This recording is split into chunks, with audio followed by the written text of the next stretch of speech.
Hello and good evening to tradingteacher.in. I am Anand Ganbote.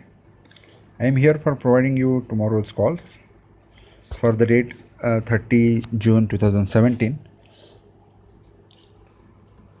I have given 4 calls yesterday.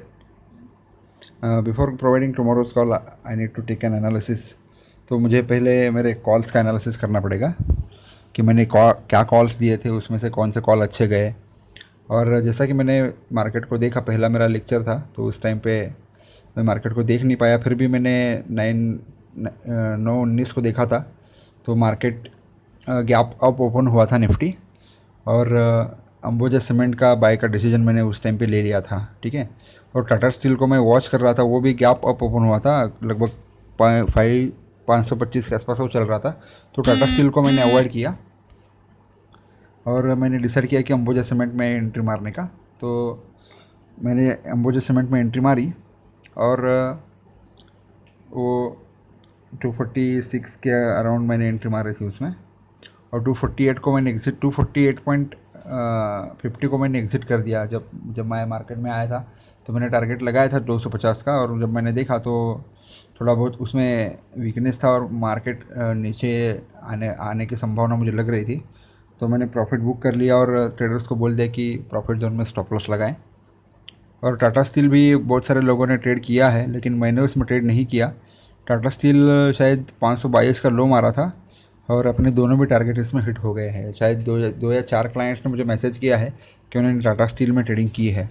और अपने जो cell calls जो दिए थे वो मैंने आपको पहले ही बताया था कि HDFC स्ट्रॉन्ग अप ट्रेंड में है, लेकिन मुझे उसमें सेल का सिग्नल मिला था और निफ्टी गैप अप ओपन होने की वजह से वो ऊपर चला गया, ठीक है। और M&M वो भी ऊपर चला गया, तो उसमें हमने ट्रेडिंग का डिसीजन नहीं लिया है। तो निफ्टी के ऊपर हमें ध्यान देना है और 2 कॉल्स में से 1 या फिर 2 हमें चुनना है according to the Nifty's trend. So don't go beyond the trend of the Nifty. So Nifty मतलब मुझे निफ्टी अभी फ़िलहाल तो डाउन ट्रेंड में ही है। आपने देखा होगा कि निफ्टी जब ऊपर आया था तो वहाँ से उसको एक सेलिंग प्रेशर आ गया और वो 12 पॉइंट प्लस में क्लोज़ हुआ है, लेकिन वो इसी रेंज में घूम रहा है लगभग पिछले कई हफ्तों से। वो 9,700 का आंकड़ा पार नहीं कर पा रहा था, तो वहाँ से एक 9,700 का एक रेजिस्टेंस निफ्टी में देखने को मिला है और वो वहीं पे घूम रहा है। तो निफ्टी पे मैं भी पॉजिटिव नहीं हूँ अभी तक। जब तक वो 9,680 के ऊपर क्लोजिंग नहीं देता है तब तक इसमें पॉजिटिव मोमेंटम एक्सपेक्ट नहीं किया जा सकता है, ठीक है। और कुछ क्लाइंट्स मुझे कमोडिटी में भी कॉल्स मांग रहे हैं, तो कमोडिटी टुमारोज़ कॉल्स देना ऐसा मतलब पॉसिबल नहीं है, क्योंकि कमोडिटी मार्केट 11:30 बजे बंद होता है और उस टाइम पे डिसीजन निकालना थोड़ा सा मुश्किल है। और जो भी हम कमोडिटी में ट्रेड करते हैं वो मैं आपको व्हाट्सएप पे भेजता हूँ कभी कभी, और ज़्यादातर मैं कमोडिटी में ट्रेडिंग करता हूँ और कमोडिटी की कॉल्स मैं ज़्यादातर देता नहीं हूँ। फिर भी मैं अभी कमोडिटी में कॉल्स देने की कोशिश कर रहा हूँ। अभी मेरा निकल का एक कॉल गया था कल, तो निकल में अच्छा खासा प्रॉफिट चल रहा है अभी भी, और कल इसका एक्सपायरी है। तो मैं मेरे क्लाइंट्स को सजेस्ट करूँगा कि वो उसमें से निकल जाएं, क्योंकि वो एक्सपायरी के टाइम पे जो अगला महीने का कॉन्ट्रैक्ट है तो उसी के रेट के वो आसपास जाके खड़ा हो जाता है, ठीक है। तो निकल तो जो चल रहा है वो 599 और 601 का उसने हाई मारा है, तो आप उसमें रुक सकते हैं, लेकिन उसका एक्सपायरी है, तो जो करंट मंथ का कॉन्ट्रैक्ट है उसमें से आप निकल जाएं और अगले महीने के कॉन्ट्रैक्ट में आप एंट्री मार सकते हैं। और अभी अभी क्रूड ऑयल का भी एक कॉल मैंने भेजा है, तो क्रूड ऑयल का जो टारगेट है जो मैंने भेजा है वो लगभग 3,000 का एक टारगेट, पोजिशनल टारगेट भेजा है, तो आप उसमें एंट्री मार सकते हैं, ठीक है। और जो स्टॉप लॉस दिया है वो व्हाट्सएप पे भेजा गया है, वो आप उसको देख लीजिए, ठीक है। तो मैं आगे आपको टुमारोज़ कॉल्स बताता हूँ। तो कल के लिए मैंने चुने हैं 2 कॉल्स, जो बाय कॉल्स है वो एक्सिस बैंक और सिप्ला, और 2 सेल कॉल्स है रिलायंस और कोटक बैंक। तो एक्सिस बैंक में हमें एंट्री मारनी है बाइंग साइड में, तो पॉसिबल है ये भी गैप अप और गैप डाउन हो सकता है, लेकिन फिलहाल मैं आपको रेंजेस बता देता हूँ कि एक्सिस बैंक 512.10 पे अभी क्लोजिंग हुआ है, और आपको उसको 510 या फिर 512 के आसपास उसको बाय करना है, ठीक है। या फिर 513 तक भी आप बाय करेंगे तो भी ठीक है, लेकिन थोड़ा डाउन पोजीशन में बाय करने का आप सोचिए इसमें। और उसका स्टॉप लॉस जो दिया है मैंने 500 रुपीज़ का स्टॉप लॉस है। तो पहला टारगेट जो दिया है वो 520 का है 520, और दूसरा जो टारगेट है वो 525 का है, ठीक है। हो सकता है कि पहले टारगेट वो गैप अप होने की वजह से पहला टारगेट डायरेक्टली अचीव हो सकता है, तो उसमें आप घुसे नहीं मार्केट में। तो मार्केट में अगर घुसना है इन 4 कॉल्स को छोड़ के, तो उसके लिए आपको अलग से ट्रेनिंग लेनी पड़ेगी। आप कौन सा टाइम पे मार्केट में घुस सकते हैं तो और कहाँ से निकलना है आपको, ठीक है। तो ये मेरे 4 कॉल जो है वो कैलकुलेशन के ऊपर डिसाइड करता हूँ मैं।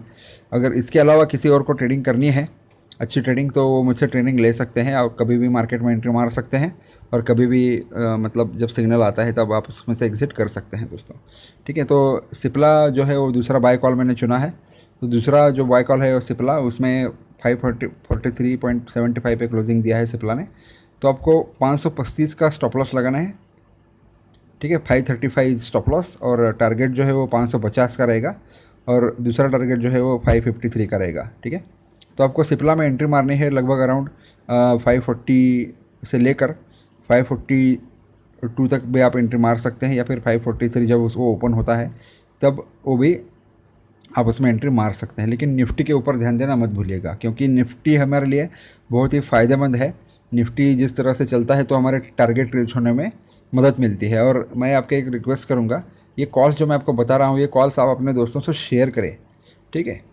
कुछ कुछ लोगों का ऐसा मानना होता है कि वो कॉल्स शेयर नहीं करते और अपने आप ही प्रॉफिट कमाने का सोचते हैं। तो कॉल्स शेयर करने की वजह से होता क्या है, उसके पीछे का रीज़न क्या है वो मैं आपको बता देता हूँ। कॉल्स में अगर आपने मान लो कॉल्स में शेयर किया, ठीक है, कॉल शेयर किया किसी और को, तो उसका भी एक ऑर्डर उसमें गिरेगा, ठीक है। तो इसकी वजह से मार्केट में एक मोमेंटम और एक वॉल्यूम का स्ट्रेंथ बढ़ता है, ठीक है। तो जब वॉल्यूम स्ट्रांग होता है मार्केट में तो एक मोमेंटम अच्छा खासा दिखने को मिल सकता है। तो आप कॉल्स को शेयर करिए, ठीक है। और दूसरा जो कॉल मैंने निकाला है सेल कॉल्स रिलायंस और कोटक बैंक। तो आपको रिलायंस में एंट्री मारनी है लगभग 1392 के आसपास वो क्लोजिंग दिया है। तो उसमें सेल हमें करना है लगभग आप 1300.94-95 तक पे आप सेलिंग उसमें कर सकते हैं। और आपको स्टॉप लॉस लगाना है 1420 का। और पहला टारगेट रहेगा रिलायंस में 1371, मतलब 1371 का रहेगा। और दूसरा जो टारगेट है वो 1352 का रहेगा, ठीक है, 1352। और चौथा जो कॉल है कोटक बैंक, उसको आपको सेलिंग करनी है, वो लगभग 948 के आसपास वो उसका क्लोजिंग है आज का प्राइस। तो आपको स्टॉप लॉस लगाना है 962 का और पहला टारगेट है 933 का, ठीक है। और दूसरा जो टारगेट है वो 920 का है। तो अगर पहला टारगेट हिट होता है तो आप दूसरे टारगेट के लिए वेट कर सकते हैं, ठीक है। तो इसके जो भी मतलब टारगेट हिट होता है एक आधा, तो आपको क्या करना है, अगर आपको पोजीशन नहीं छोड़नी है तो आपको स्टॉप लॉस मूव करना है प्रॉफिट जोन में, ठीक है। कभी कभी मार्केट दो तरफा मूवमेंट देता है, क्योंकि 12:30 बजे यूरोप का मार्केट ओपन होता है और आपका जो कॉल्स प्रॉफिट में चल रहा होता है वो भी कभी भी मतलब मार्केट नीचे ऊपर नीचे हो सकता है। तो आप क्या करें, आप स्टॉप लॉस प्रॉफिट जोन में लगाएं अगर आपको वेट करना है, नहीं तो प्रॉफिट लेके आप मार्केट में से निकल जा सकते हैं, ठीक है। तो कोटक बैंक के ऊपर ध्यान दीजिएगा। कोटक बैंक बहुत तेज़ी से नीचे आ सकता है, क्योंकि उसमें एक मोमेंटम मुझे दिखा है। और आप उसमें अगर फ्यूचर में होल्डिंग कर सकते हैं तो अच्छा एक स्टॉप लॉस लगाकर आप उसमें बने रह सकते हैं, क्योंकि कोटक बैंक अभी डाउन ट्रेंड में जा सकता है, ऐसा मुझे लग रहा है। लगभग 900 और 850 का भी लेवल हम देख सकते हैं कोटक बैंक में आने वाले दिनों में, ठीक है। तो कॉल्स शेयर करिएगा और इस वीडियो को भी शेयर करिएगा दोस्तों, सब्सक्राइब करिएगा, ठीक है। धन्यवाद।